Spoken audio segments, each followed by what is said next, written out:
países.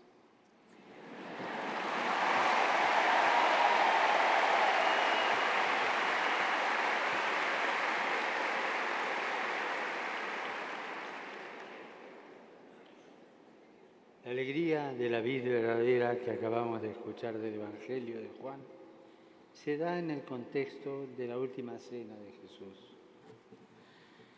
En ese ambiente de intimidad, de cierta tensión, pero cargada de amor, el Señor lavó los pies de los suyos, quiso perpetuar su memoria en el pan y el vino, y también les habló a los que más quería desde lo hondo de su corazón. En esa primera noche eucarística, en esa primera caída del sol, después del gesto de servicio, Jesús abre su corazón, les entrega su testamento. Y así como en aquel cenáculo se siguieron reuniendo posteriormente los apóstoles con algunas mujeres y María, la Madre de Jesús, hoy también acá, en este espacio, nos hemos reunido nosotros a escucharlo y a escucharnos. La hermana Lady de San José, María Isabel y el padre Juan Felipe nos han dado su testimonio. También cada uno de los que estamos aquí podríamos narrar la propia historia vocacional y todos coincidirían en la experiencia de Jesús que sale a nuestro encuentro, que nos primerea y que de ese modo nos ha captado el corazón. Como dice el documento de Aparecida, conocer a Jesús es el mejor regalo que puede recibir cualquier persona. Haberlo encontrado nosotros es lo mejor que nos ha ocurrido en la vida y darlo a conocer con nuestras palabras y obras es nuestro gozo, el gozo de evangelizar.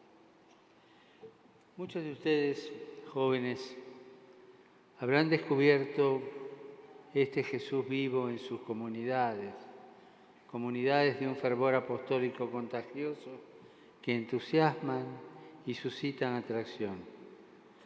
Donde hay vida, fervor, ganas de llevar a Cristo a los demás, surgen vocaciones genuinas. La vida fraterna y fervorosa de la comunidad es la que despierta el deseo de consagrarse enteramente a Dios y a la evangelización. Los jóvenes son naturalmente inquietos, ¿o me equivoco?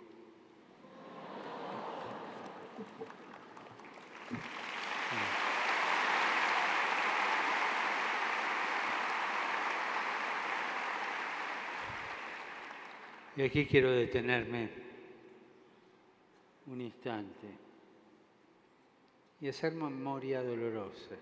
Es un paréntesis. Los jóvenes son naturalmente inquietos. Inquietud tantas veces engañada, destruida por los sicarios de la droga. Medellín me trae ese recuerdo. Me evoca tantas vidas jóvenes truncadas, descartadas, destruidas. Los invito a recordar, a acompañar este luctuoso cortejo, a pedir perdón para quienes destruyeron las ilusiones de tantos jóvenes, pedirle al Señor que convierta sus corazones, a pedir que acabe esta derrota de la humanidad joven.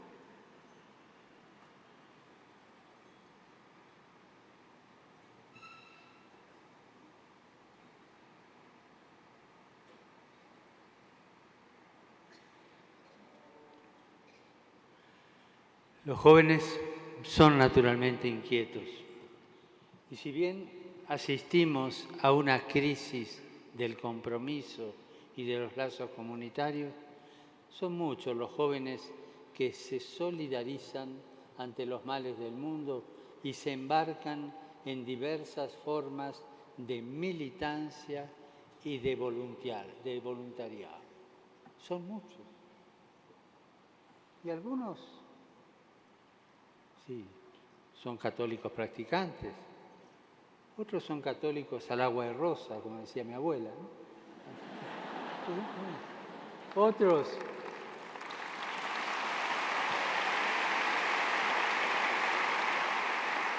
Otros no saben si creen o no creen, pero esa inquietud los lleva a hacer algo por los demás.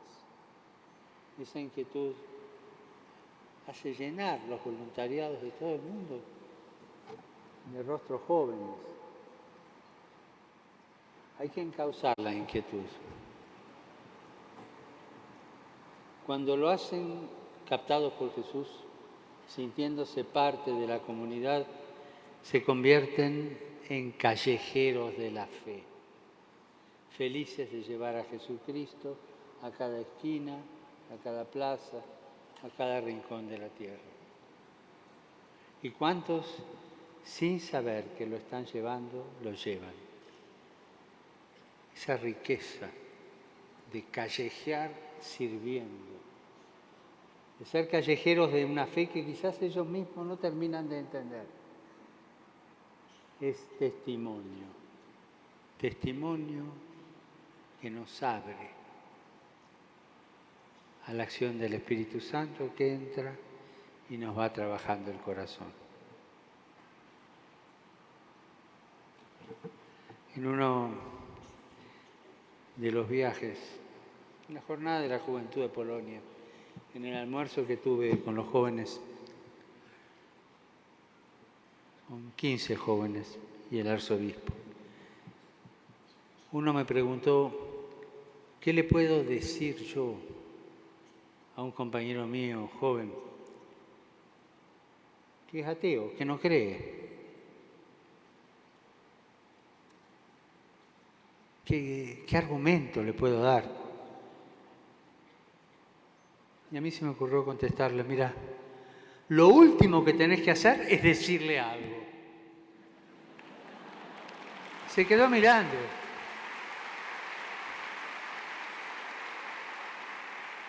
Empezá a hacer, empezá a comportarte de tal manera que la inquietud que él tiene adentro lo haga curioso y te pregunte. Y cuando te pregunte por tu testimonio, ahí podés empezar a decir algo.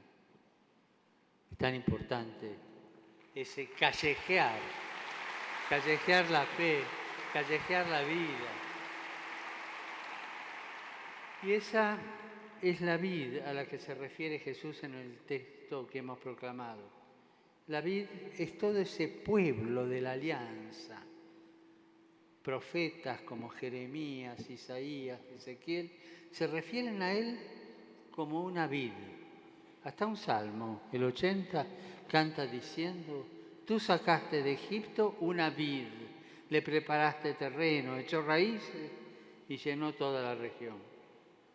A veces expresan el gozo de Dios ante su vid, otras su enojo, desconcierto o despecho.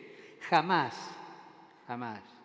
Dios se desentiende de su vid. Nunca deja de padecer sus distancias. Si yo me alejo, Él sufre en su corazón. Nunca deja de salir al encuentro de ese pueblo que cuando se aleja de Él se seca, arde y se destruye. ¿Cómo es la tierra, el sustento, el soporte donde crece esta vid en Colombia?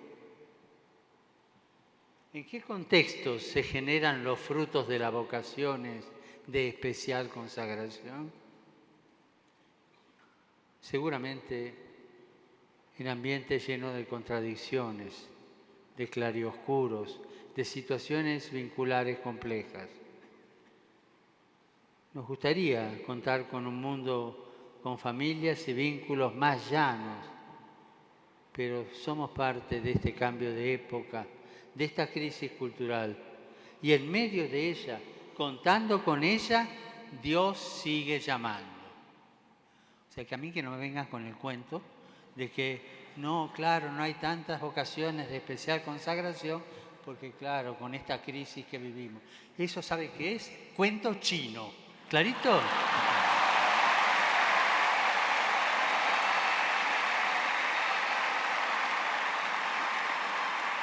Aún en medio de esta crisis, Dios sigue llamando.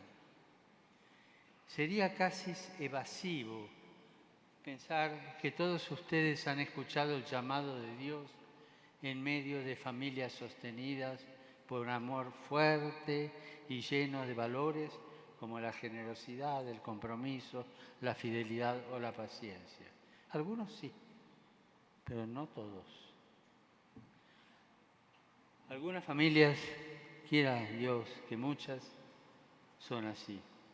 Pero tener los pies sobre la tierra es reconocer que nuestros procesos vocacionales, el despertar del llamado de Dios, no se encuentra más cerca de aquello que ya relata la palabra de Dios y de lo que tanto sabe Colombia. Un sendero de sufrimiento y de sangre. La violencia fratricida de Caín sobre Abel y los distintos litigios entre los hijos y entre las esposas de los patriarcas Abraham, Isaac y Jacob, llegando luego a las tragedias que llenan de sangre a la familia de David, hasta las múltiples dificultades familiares que surcan la narración de Tobías o la amarga confesión de Job abandonado. Y desde el comienzo ha sido así. No piensen en la situación ideal. Esta es la situación real. Dios manifiesta su cercanía y su elección donde quiere, en la tierra que quiere y como esté en ese momento, con las contradicciones concretas, como Él quiere. Él cambia el curso de los acontecimientos al llamar a los hombres y mujeres en la fragilidad de la propia historia personal y comunitaria. No le tengamos miedo a esta tierra compleja. Antenoche, una chica con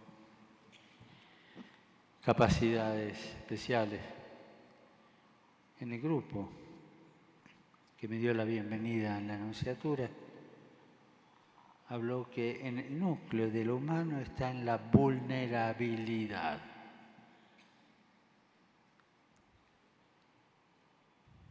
Y explicaba por qué. Y a mí se me ocurrió preguntarle, ¿todos somos vulnerables? Sí, todos. ¿Pero hay alguien que no es vulnerable? Me contestó Dios. Pero Dios quiso hacerse vulnerable y quiso salir a callejear con nosotros. Quiso salir a vivir nuestra historia.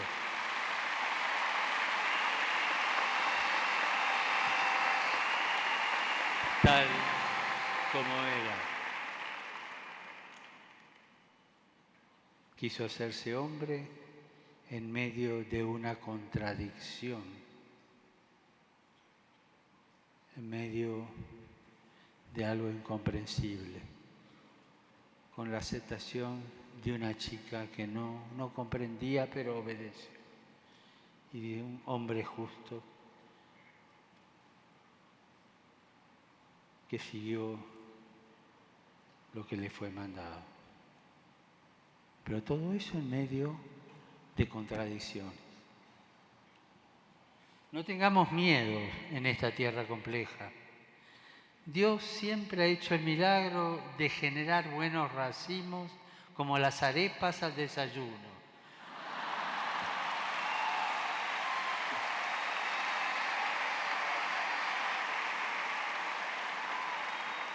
Que no falten vocaciones en ninguna comunidad y en ninguna familia de Medellín. Y cuando en el desayuno se encuentren con una sorpresa de esas lindas, qué lindo. ¿Y Dios es capaz de hacer algo conmigo? Pregúntenselo antes de comerla. Pregúntenselo.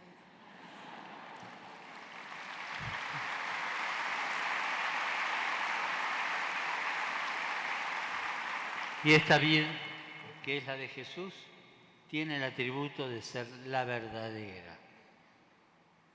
Él ya utilizó este término en otras ocasiones, en el Evangelio de Juan. La luz verdadera, el verdadero pan del cielo o el testimonio verdadero. Ahora la verdad no es algo que recibimos como el pan o la luz, sino que brota desde adentro. Somos pueblo elegido para la verdad y nuestro llamado tiene que ser en la verdad.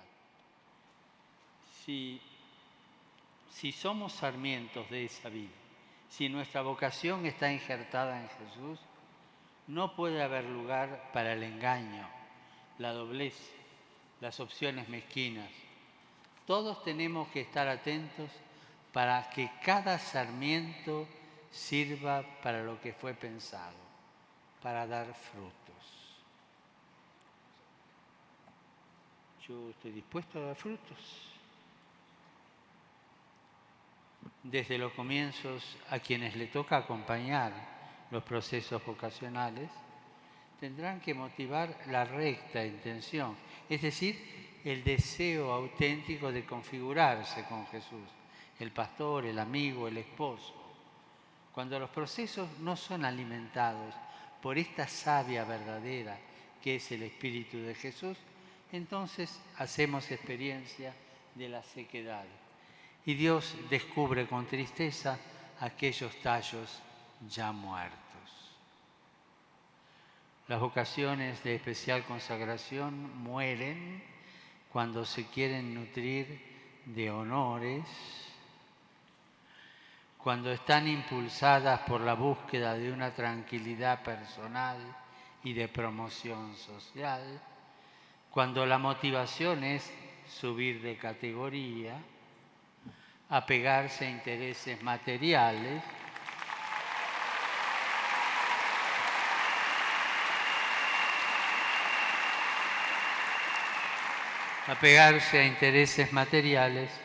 que llegan incluso a la torpeza del afán de lucro. Lo dije ya en otras ocasiones y lo quiero repetir como algo que es verdad y es cierto. No se olviden, el diablo entra por el bolsillo, siempre.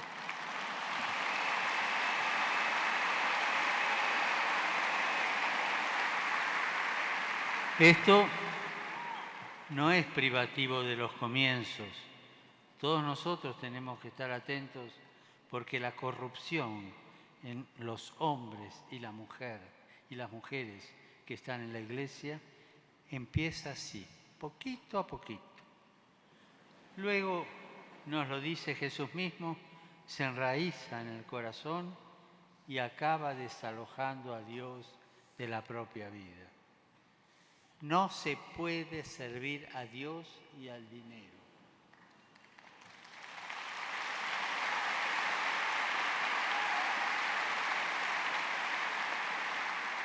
Jesús dice, no se puede servir a Dios a dos señores. O sea, a dos señores, como si hubiera solo dos señores en el mundo. No se puede servir a Dios y al dinero. Jesús le da categoría de Señor al dinero. ¿Qué quiere decir? Que si te agarra, no te suelta. Será tu Señor desde tu corazón. Cuidado. No podemos aprovecharnos No podemos aprovecharnos de nuestra condición religiosa y de la bondad de nuestro pueblo para ser servidos y obtener beneficios materiales.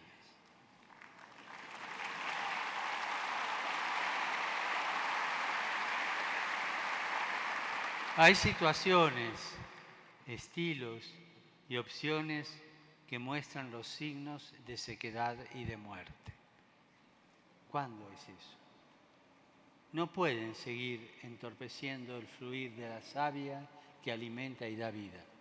El veneno de la mentira, el ocultamiento, la manipulación y el abuso al pueblo de Dios, a los frágiles y especialmente a los ancianos y niños, no pueden tener cabida en nuestra comunidad.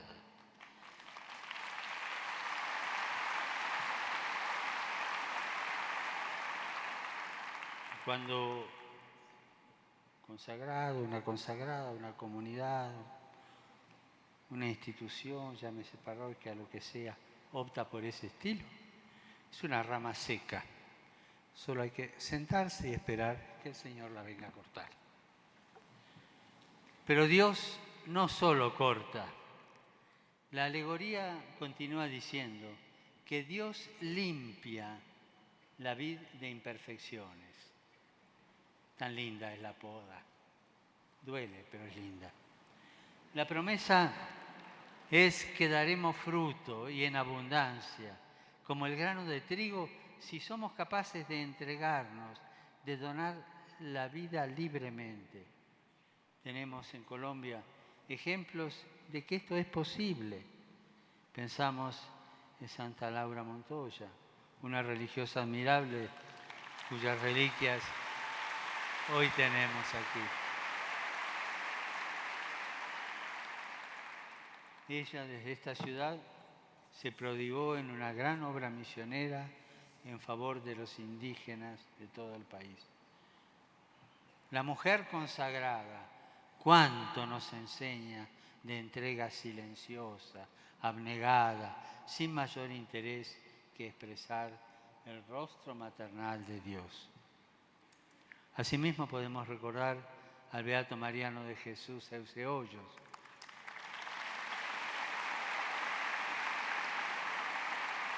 uno de los primeros alumnos del seminario de Medellín, y a otros sacerdotes y religiosas y religiosos de Colombia, cuyos procesos de canonización ha sido introducido.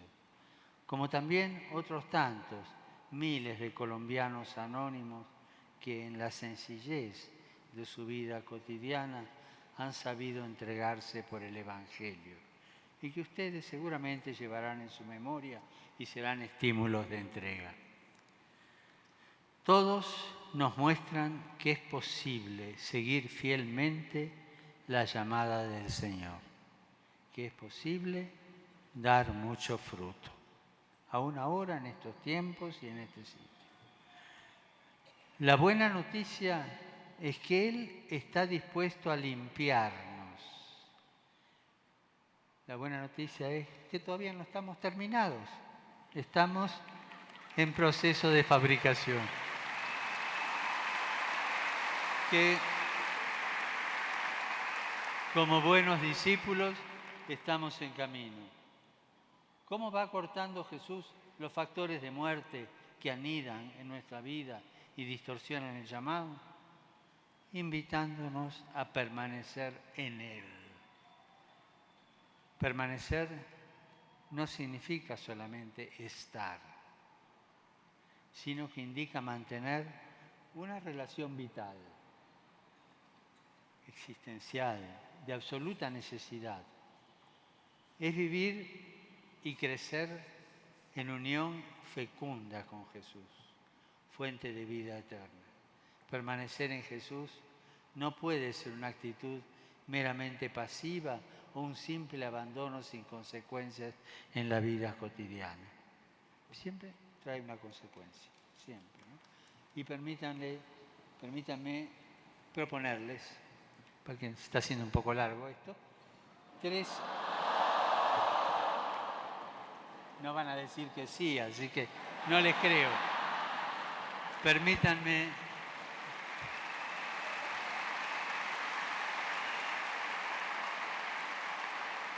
permítanme proponerles 3 modos de hacer efectivo este permanecer. O sea, que los puede ayudar a permanecer en Jesús.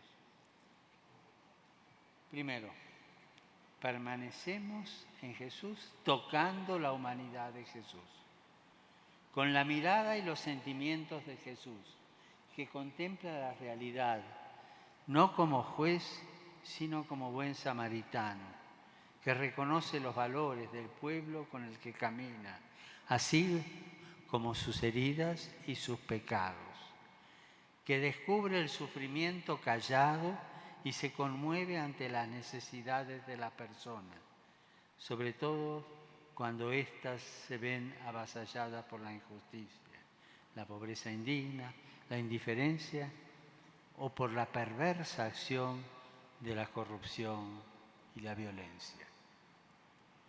Con los gestos y las palabras de Jesús que expresan amor a los cercanos y búsqueda de los alejados, ternura y firmeza en la denuncia del pecado y el anuncio del Evangelio, alegría y generosidad en la entrega y el servicio, sobre todo a los más pequeños, rechazando con fuerza la tentación de dar todo por perdido, de acomodarnos o de volvernos solamente administradores de desgracias. ¿Cuántas veces escuchamos hombres y mujeres consagrados que parece que en vez de administrar gozo, alegría, crecimiento, vida, administran desgracia y se la pasan lamentándose de las desgracias de este mundo? Es la esterilidad de quien es incapaz de tocar la carne sufriente de Jesús.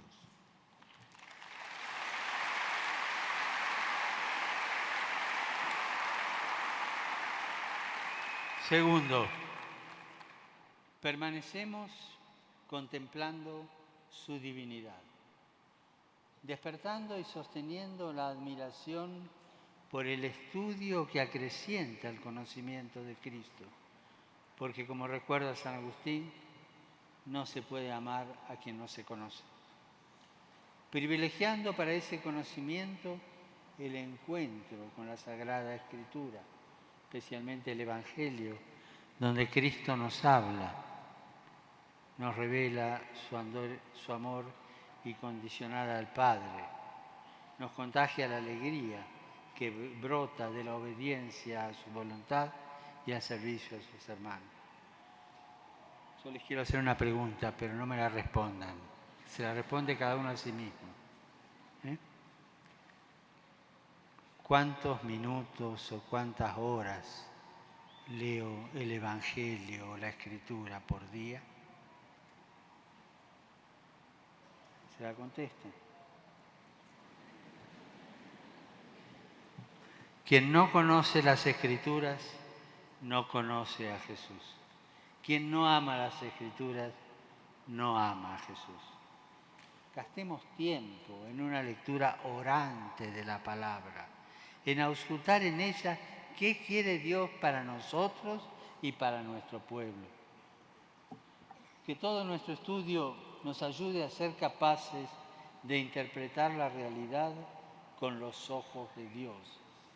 Que no sea un estudio evasivo de los aconteceres de nuestro pueblo, que tampoco vaya al vaivén de modas o ideologías, que no viva de añoranzas ni quiera encorsetar el misterio, que no quiera responder a preguntas que ya nadie se hace y dejar en el vacío existencial a aquellos que nos cuestionan desde las coordenadas de sus mundos y sus culturas. Permanecer y contemplar su divinidad, haciendo de la oración parte fundamental de nuestra vida y de nuestro servicio apostólico. La oración nos libera del lastre de la mundanidad, nos enseña a vivir de manera gozosa, a elegir alejándonos de la superficialidad en un ejercicio de verdadera libertad. En la oración crecemos en libertad. En la oración aprendemos a ser libres. La oración nos saca de estar centrados en nosotros mismos, escondidos en una experiencia religiosa vacía, y nos lleva a ponernos con docilidad en las manos de Dios para realizar su voluntad y hacer eficaz su proyecto de salvación. Y en la oración les quiero aconsejar una cosa también. Pidan, contemplen, agradezcan, intercedan, pero también acostúmbrense a adorar. No está muy de moda adorar. Acostúmbrense a adorar. Aprender a adorar en silencio. Aprendan a orar así. Seamos hombres y mujeres reconciliados para reconciliar. Haber sido llamados no nos da un certificado de buena conducta e impecabilidad. No estamos revestidos de una aureola de santidad. Guay, el religioso, el consagrado, el cura o la monja que vive con cara de estampita, por favor. Guay,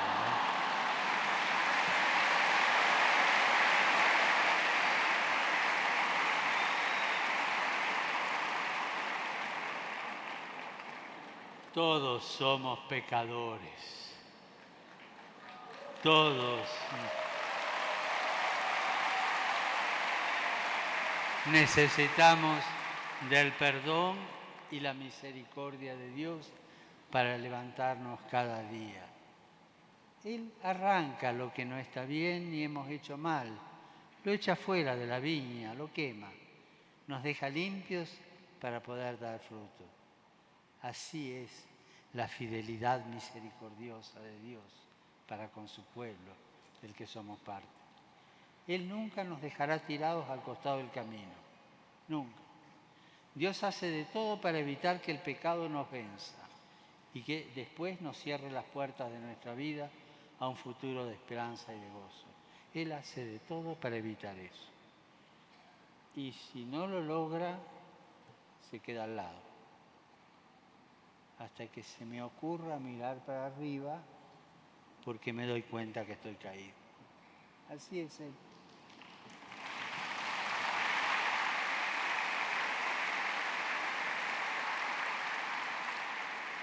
Finalmente, hay que permanecer en Cristo para vivir en alegría.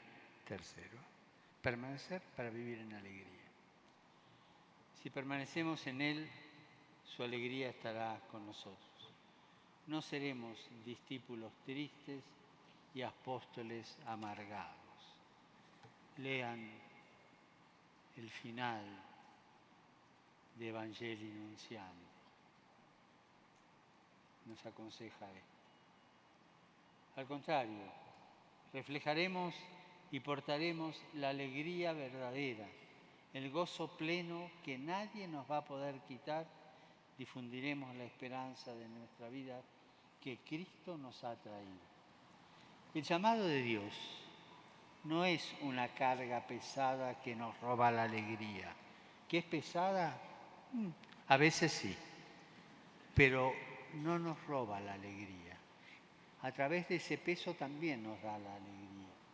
Dios no nos quiere sumidos en la tristeza, uno de los malos espíritus que se apoderaban del alma y que ya denunciaban los monjes del desierto.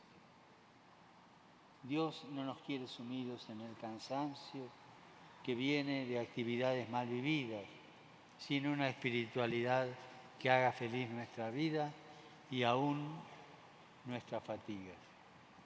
Nuestra alegría contagiosa tiene que ser el primer testimonio de la cercanía y del amor de Dios. Somos verdaderos dispensadores de la gracia de Dios cuando transparentamos la alegría del encuentro con Él.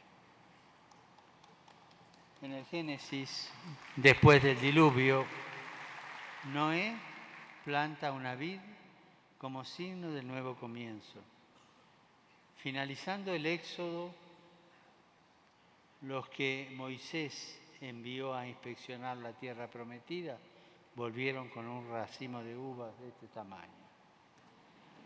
Signo de esa tierra que emanaba leche y miel.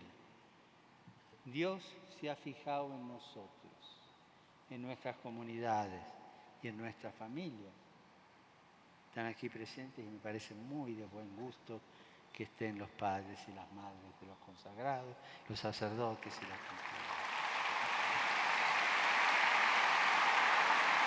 Dios se ha fijado en nosotros, en nuestras comunidades y familias. El Señor ha puesto su mirada sobre Colombia. Ustedes son signos de ese amor de predilección. Nos toca ahora ofrecer todo nuestro amor y servicio unidos a Jesucristo, que es nuestra vida, y ser promesa de un nuevo inicio para Colombia, que deja atrás diluvios como el de Noé, diluvios de desencuentros y de violencias, que quiere dar muchos frutos de justicia y de paz, de encuentro y de solidaridad. Que Dios los bendiga, que bendiga la vida consagrada en Colombia y no se olviden de rezar por mí para que me bendiga también.